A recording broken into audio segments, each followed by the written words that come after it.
எல்லாருமே வந்து எம்ஜிஆர் ஐயாவை யூஸ் பண்றாங்க. கட்சியும் கொடியும் எடப்பாடி ஐயாட்ட இருக்கு. சோ அதை வச்சுட்டு மட்டும் நம்ம வந்து எம்ஜிஆர் ஐயாக்காக நம்ம வந்து ஓட்டு போடுறவங்க நிறைய பேர் இருக்காங்க. எம்ஜிஆர் ஐயா வந்து ஃபர்ஸ்ட் ஒரு ரூல் சொல்லியிருக்காரு. என்னன்னா வந்து அவ்வளவு வலிமை வாய்ந்த கட்சி இப்போ ஃபர்ஸ்ட் 2ஆ பிரிஞ்சு அப்புறம் 3ஆ பிரிஞ்சு இப்ப எவ்வளவு பிரிவா பிரிஞ்சு எனக்கு தெரியல. ஏன்னா அங்கங்க ஒரு ஏடிஎம்கே இருக்கு, அங்கங்க ஒரு அதிமுக இருக்கு. எல்லாருமே அதிமுகன்றாங்க. ஆனா ஒரு அதிமுகவும் அப்படி இருந்தா அது அதிமுக கிடையாது, அது எம்ஜிஆர் ஐயாவோட கட்சி கிடையாது. அவர் தான் வந்து கரெக்டா யூஸ் பண்ணிருக்காரு. அதாவது அப்போ என்ன பண்ண நினைச்சாரோ அதை இப்ப பண்ணிட்டு இருக்காரு. சோ அது வந்து எங்களுக்கு ரொம்ப பிடிச்ச நாள் தான் நான் வந்து இங்க வந்து ஜாயின் பண்ணேன்.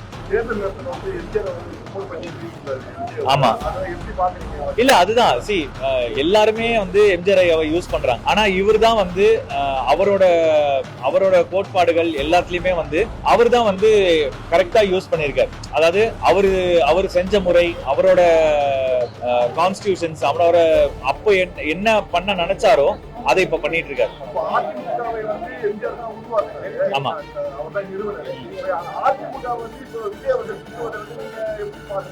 இல்ல எம்ஜிஆர் ஐயா வந்து ஃபர்ஸ்ட் ஒரு ரூல் சொல்லியிருக்காரு. என்னன்னா வந்து என் கட்சி உடையக்கூடாது. சோ என் கட்சி உடையக்கூடாதுன்னு சொன்ன போதுதான் வந்து ஃபர்ஸ்ட் 2 பிரிவா மாறுச்சு. ஒண்ணு வந்து ரெட்டை புறா, ரெட்டை இலை. சோ அப்ப வந்து ஜானகியம்மா வந்து இல்ல ஆமா ரெட்டப்புறா சேவல். சோ அப்ப ரெண்டுமே வந்து பிரியக்கூடாதுன்னு சொல்லிட்டு ஒன்னா இருக்கணும்னு சொல்லி ஜானகியம்மா வந்து அம்மாவை வந்து புரட்சி தலைவி அம்மா வந்து நடத்த சொன்னாங்க. ஸோ அப்பத்துல இருந்து ஒன்னா நடந்த கட்சி, அப்போ அவ்வளவு வலிமை வாய்ந்த கட்சி இப்போ ஃபர்ஸ்ட் 2ஆ பிரிஞ்சு அப்புறம் 3ஆ பிரிஞ்சு இப்ப எவ்வளவு பிரிவா பிரிஞ்சு எனக்கு தெரியல. ஏன்னா அங்கங்க ஒரு ஏடிஎம்கே இருக்கு, அங்கங்க ஒரு அதிமுக இருக்கு. எல்லாருமே அதிமுகன்றாங்க. ஆனா ஒரு அதிமுகவும் அப்படி இருந்தா அது அதிமுக கிடையாது, அது எம்ஜிஆர் ஐயாவோட கட்சி கிடையாது.